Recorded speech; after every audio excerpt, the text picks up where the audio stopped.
అందరికీ నమస్కారం. ఈరోజు నా పర్యటనలో భాగంగా బోయకొండలో వెలిసిన బోయకొండ గంగమ్మ తల్లి దర్శనం చేసుకోవడం జరిగింది. ముఖ్యంగా చిత్తూరు జిల్లా మంత్రిగా మన గౌరవ ముఖ్యమంత్రి చంద్రబాబు నాయుడు గారు చిత్తూరు జిల్లా నుంచే ఎమ్మెల్యేగా గెలవడం, ఇక్కడి నుంచే ముఖ్యమంత్రి కావడం జరుగుతూ వస్తూ ఉంది.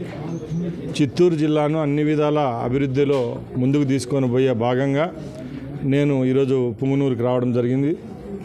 ఇక్కడ అగ్రికల్చర్ పాలిటెక్నిక్ కాలేజీని కూడా ప్రారంభించడం, సుమారు 2,70,00,000తో అధునాతనమైన నూతన భవనాన్ని కూడా ఈరోజే ప్రారంభించడం జరిగింది.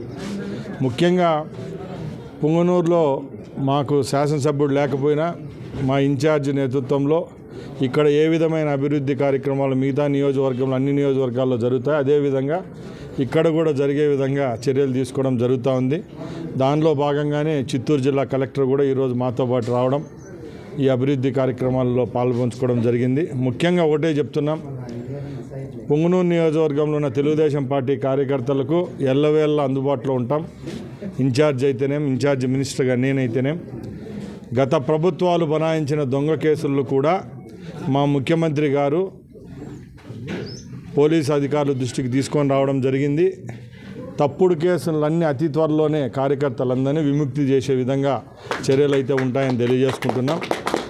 అలాగే తెలుగుదేశం పార్టీ అభ్యున్నత కోసం గత 5 సంవత్సరాలు కష్టాలు పడి ముందుకెళ్లిన కార్యకర్తలందరికీ చేదోడు వాదోడుగా రేపు రాబోయే కాలంలో అన్ని విధాల సహాయ సహకారాలు అందుతాయని తెలియజేసుకుంటున్నాం. ముఖ్యంగా మనందరికీ తెలుసు, ముఖ్యమంత్రి గారు ముందులాగా కేవలం హైదరాబాద్ని అభివృద్ధి కాదనుకోకుండా ఇప్పుడు 175 నియోజకవర్గాల్లో ఇండస్ట్రియలైజేషన్ చేసే విధంగా ప్రతి ఒక్క నియోజకవర్గంలో ఒక SEZ స్పెషల్ ఎకనామిక్ జోన్ తీసుకొని రావడం జరిగింది. దానికోసం పుంగనూరు అయితేనేం, అలాగే అన్ని నియోజకవర్గాల్లో సుమారు 500 నుంచి 1000 ఎకరాల వరకు ప్రభుత్వ భూమిని, అలాగే ప్రైవేట్ భూమిని కూడా ఇండస్ట్రీస్కి ఇచ్చేదానికి కూడా సిద్ధం చేయడం జరిగింది.